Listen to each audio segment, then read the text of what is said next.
الكونفليكت اللي هي ايه ان الحقيقه الواحد خليناه مش رغم ان انا سمعت عن البوتوكس لكن بستخدمه انستيد ناو في الاستاتيك بس او في البوست. لكن الدكتور احمد هيكمل لنا هيقول لنا استخدام البوتوكس في بريكس بولسي وايه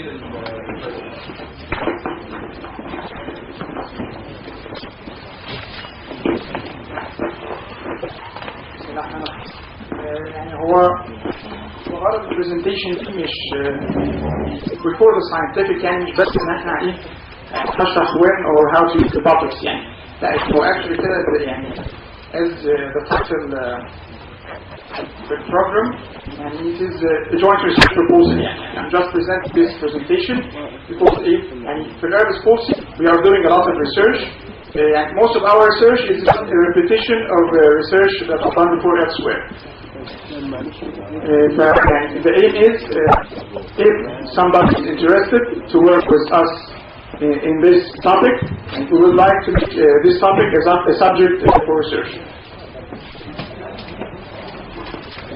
The concept is whether natural re-innovation or re-innovation by a microsurgical procedure.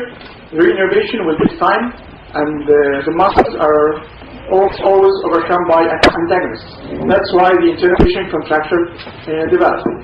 So that was the concept, how to take time or allow the re-innovation to take place. The only method that we is physiotherapy, external rotation slings, anything to maintain the range of motion. In surgery, we are lengthening the contracted muscles, so we are acting on the pathological side. However, in Botox injection, it is the opposite. We are acting on the normal side, okay? We have a pathological side. We want to give time to recover, so we are paralyzing the normal muscles to give time and space for the affected muscles to recover. So we inject a normal muscle, we inject a relatively risky side according to the muscles we are injecting, and sometimes the anesthesia will be required. Botox dosing, just the vial is 100 units and all the stuff, and it's not important. There are only a few papers in the literature. Not all of them are by orthopedic surgeons. Some papers are by pediatricians, others are by orthopedic surgeons. The current status for Botox injection, most of the big centers in the UK treating brachial palsy use Botox injection now as a routine. The same way we use Botox injection now as a routine for CP, we are using Botox injection as a routine in brachial plexus palsy.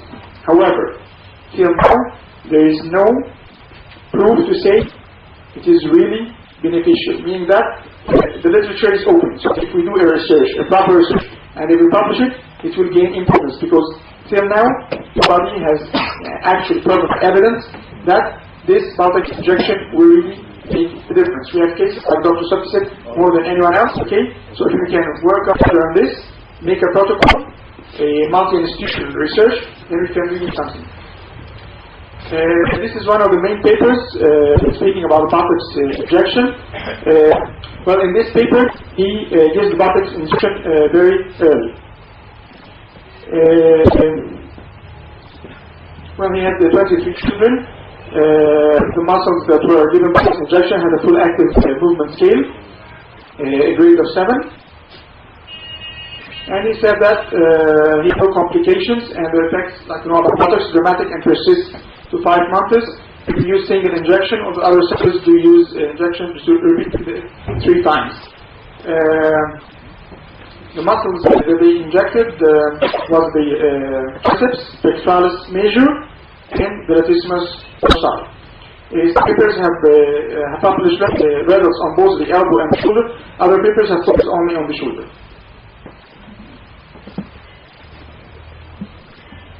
These are 2 papers that were reported by orthopedic surgeons. The first paper by Price. Well, he did it at the same time he was doing the operation. So he's doing the operation and making tendon transfer and the muscle releases. He further injected the normal muscles to allow more time for physiotherapy for the transferred muscles. Also another paper, which was an important paper in the literature by Saki in 2010.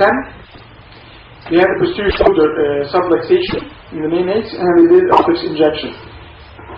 In their paper, they had 35 infants that had posterior dislocation confirmed with clinical and ultrasound, and they had only 1 year follow-up. The average age at the time of injection was 5.7 months. They didn't do an open surgical procedure actually.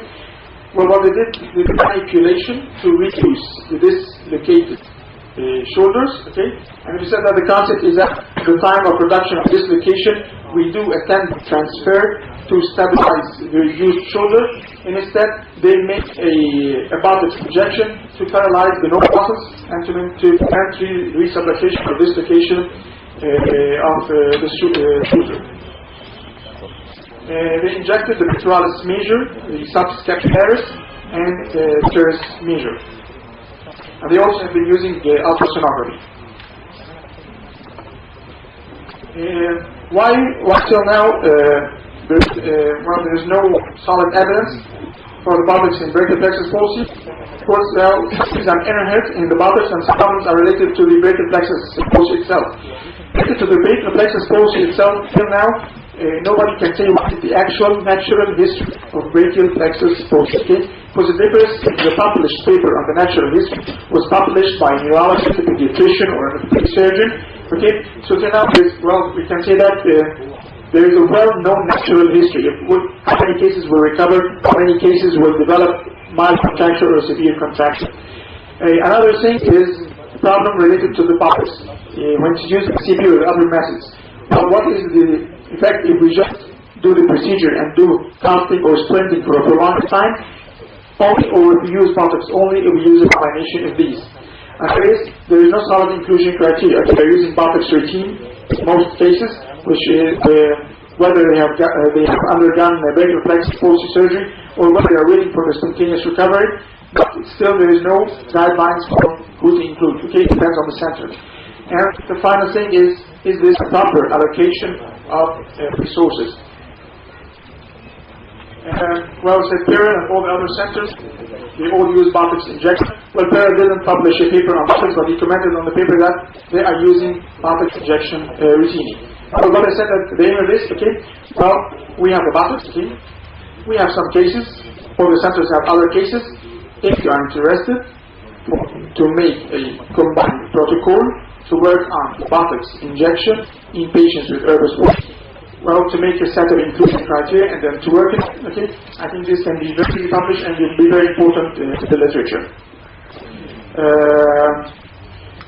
What else? For the presentation, that's all. Okay. Also, conclude just this presentation is Botox is used routinely. There is no evidence. We want to work in it. If somebody is interested, okay. Dr. Mohammed Sabki also announced that in Dubai in 19 to 21 March there will be an upper limb and shoulder surgery. You can get the website from him. And well, for us, they want to make mention that we're having a shoulder arthroscopy workshop next week. And on to the next presentation.